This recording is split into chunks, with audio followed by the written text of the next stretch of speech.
Now we start exercise 1.2 and 1.3 questions of NCERT based on NCERT. So question is given, check whether 15 to power n can end with 0. 15 to power n can end with the digit 0. Where जो ये आपका n दे रखा है, जो power n है, n is a natural number.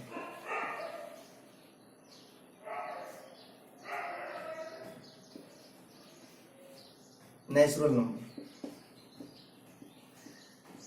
जो आपका n है, स्मॉल n है, वो एक नेचुरल नंबर होगा. देखें इसका सॉल्यूशन क्या होगा, कैसे करेंगे. ये आपके बोर्ड एग्जाम में 2 मार्क्स के लिए डिस्कस किया जाता है, हमेशा पूछा जाता है, 2 मार्क्स में पूछा जाता है बोर्ड एग्जाम में.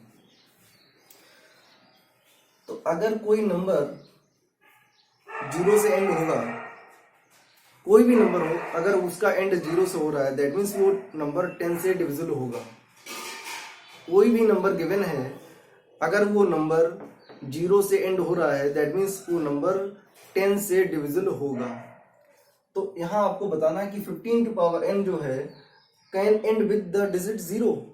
15 टू पावर n का जो एंड है वो 0 से होगा. तो यहां पर हम लेट करते हैं, कंसीडर करते हैं कि हाँ होगा. Let 15 to power n can end with 0. 15 to power n जो है उसका जो एंड है वो 0 से हो सकता है. कैसे होगा देखते हैं. यहां से कैन हटा दो, ज्यादा सफिशिएंट रहेगा. Let 15 to power n end with 0. अगर 15 to power n का जो एंड है वो 0 से हो रहा है, that means 15 to power n divisible by 10. 15 to power n जो है वो 10 से डिविजिबल होगा. अगर 10 से डिविजिबल होगा, इसका मतलब हो गया इट इज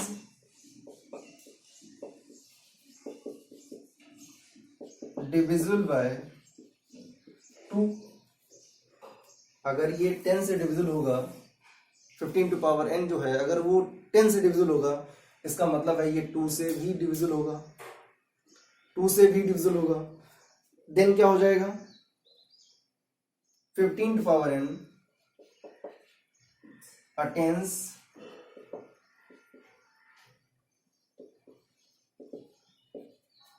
2 एज प्राइम. मतलब जब उसके फैक्टर करेंगे, 15 टू पावर n के फैक्टर करेंगे तो उसमें 2 आना चाहिए. 2 आएगा. कब आएगा, अगर वो 10 से डिविजिबल होगा. तो अब क्या करना है, which is not possible. Which is not possible मतलब अगर ये 2 से डिविजिबल हो रहा है, अगर ये 10 से डिविजिबल हो रहा है, तो ये 2 से भी डिविजिबल होगा. अगर 2 से डिविजिबल होगा, इसका मतलब हुआ कि 15 टू पावर n के जो फैक्टर करेंगे तो उसमें 2 आना चाहिए, विच इज नॉट पॉसिबल. 15 के फैक्टर करने पर 2 नहीं आएगा. आएगा क्या, 15 टू पावर n को लिख सकते हैं 5 इंटू 3 होल पावर n. 5 आ रहा है, 3 आ रहा है, लेकिन 2 नहीं आ रहा है. और 10 के जब हम लोग फैक्टर करते हैं तो 5 आता है और 2 आता है. मतलब जो नंबर 10 से डिविजिबल होगा वो नंबर 5 से भी डिविजिबल होगा और 2 से भी डिविजिबल होगा. तो ये जो 15 टू पावर n है, अगर ये 10 से डिविजिबल हो रहा है तो ये नंबर 5 से भी डिविजिबल होगा और 2 से भी होगा. तो 5 से तो डिवाइड हो रहा है क्योंकि इसके फैक्टर में 5 आ रहा है. 5 से तो डिविजिबल होगा, लेकिन 2 से डिविजिबल नहीं होगा क्योंकि इसके फैक्टर में 2 नहीं आ रहा. क्या आ रहा है, 3 आ रहा है. तो जो हमने कंसीडर किया था, क्या लेट किया था कि 15 टू पावर n है, उसका एंड किससे हो रहा है, 0 होगा. तो our supposition is wrong. Our supposition is wrong. हमारा जो सपोजिशन है वो रॉन्ग है. इसका मतलब क्या हो गया, 15 to power n can not end with 0. 15 to power n का जो एंड है वो 0 से नहीं होगा. Now next question is given.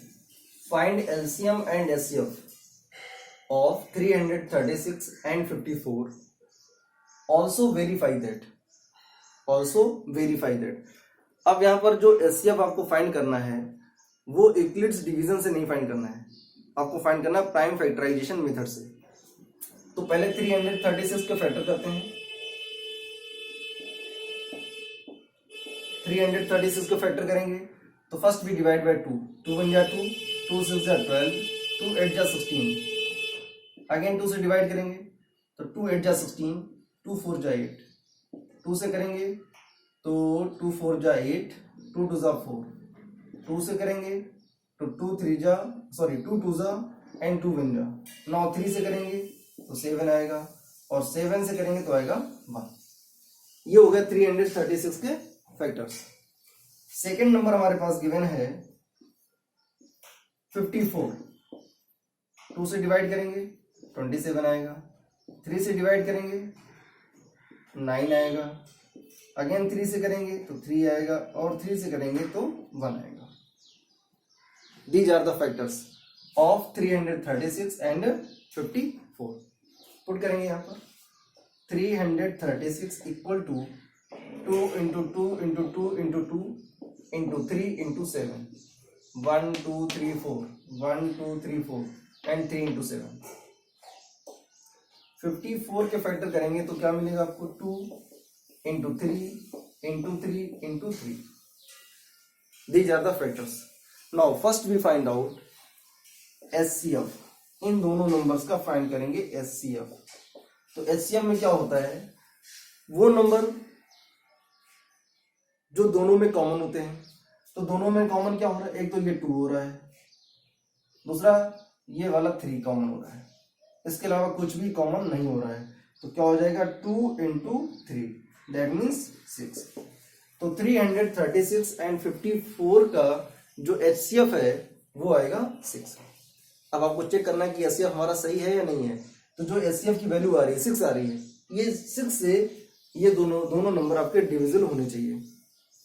मतलब ये दोनों नंबर 6 से अगर डिवाइड हो रहे हैं तो आपका HCF सही है। आप चेक कर सकते हैं 6 5 जा 30 और 6 6 जा 36, 6 9 जा 54।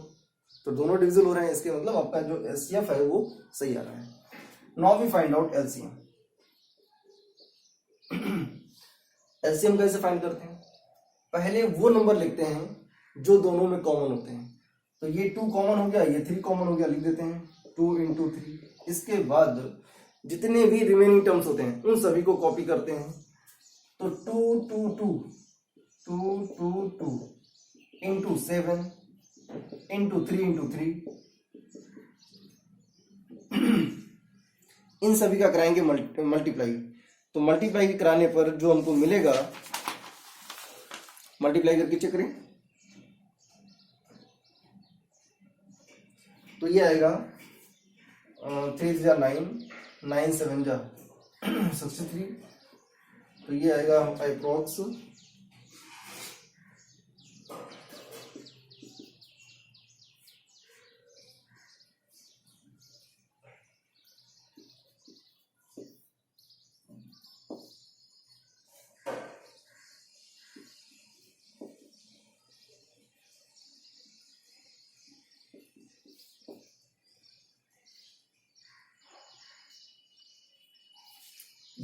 324।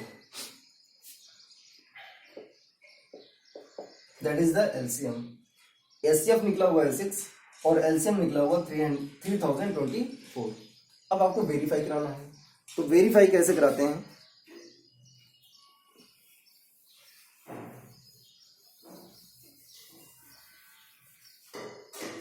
वेरीफाई कैसे करते हैं देखें।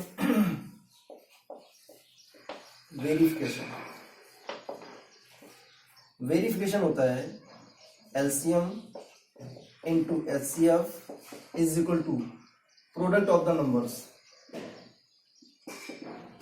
Product of numbers.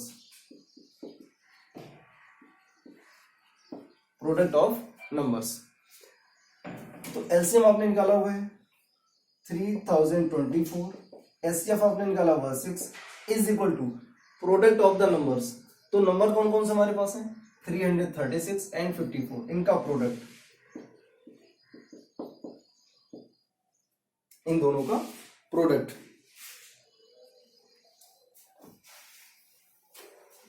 चेक कर लेते हैं। 6 4 जा 24, 6 2 जा 12, 12 और 2 14, ये आ गया 18,144, 18,144। इसका भी मल्टीप्लाई करके आप चेक कर सकते हैं, तो ये भी आपका आएगा 18,144। तो ये हो गया आपका वेरीफाई। हेंस इसी पर बेस्ड आपके क्वेश्चंस दे रखे हैं एनसीईआरटी में, एक्सरसाइज के क्वेश्चंस, उनको सॉल्व करेंगे। Next question is given, explain 7 into 11 into 13 plus 13 and 7 into 6 into 5 into 4 into 3 into 2 into 1 plus 5 are composite numbers। तो देखिए यहाँ पर प्राइम नंबर्स की बात होती है और कंपोजिट नंबर की बात होती है। प्राइम नंबर क्या होते हैं, numbers which are divisible by 1 and itself, numbers which are divisible by 1 and itself is called prime numbers. या इसको ऐसे डिफाइन करें, numbers which have only 2 factors, numbers which have only 2 factors are called prime numbers. Now what are composite numbers, composite number क्या होते हैं, तो numbers which have more than 2 prime factors, numbers which have prime factors या मोर than 2 prime factors called composite numbers. तो यहां पर आपको यही बताना है कि ये नंबर्स हैं वो कंपोजिट नंबर हैं, कैसे हैं आपको दिखाना है, एक्सप्लेन करना है। तो देखिए हम पहले इसको प्रूव करते हैं। इसका सॉल्यूशन क्या हो जाएगा, 7 into 11 into 13 plus 13, इस नंबर को बताना है कि ये कंपोजिट नंबर कैसे होगा। चेक करते हैं। देखिए इस पूरे से हम 13 कॉमन ले सकते हैं। जब 13 कॉमन लेंगे तो क्या मिलेगा, 7 into 11 into 1 plus 1। जब 13 कॉमन लेंगे तो यहाँ पर 1 बचेगा और यहाँ पर भी 1 बचेगा। 13 into 11 से बन जा 77, 77 into 1 77, और जब प्लस 1 करेंगे तो ये हो जाएगा 78। 13 into 78 के फैक्टर कर लो,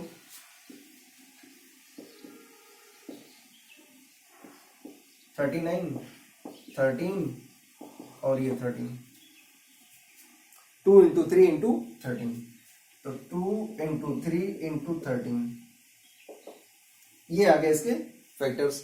और फैक्टर कैसे आ रहे हैं, प्राइम फैक्टर्स आ रहे हैं, और कितने हैं, मोर देन 2 फैक्टर्स आ रहे हैं। तो लिखेंगे 7 into 11 into 13 plus 13 has more than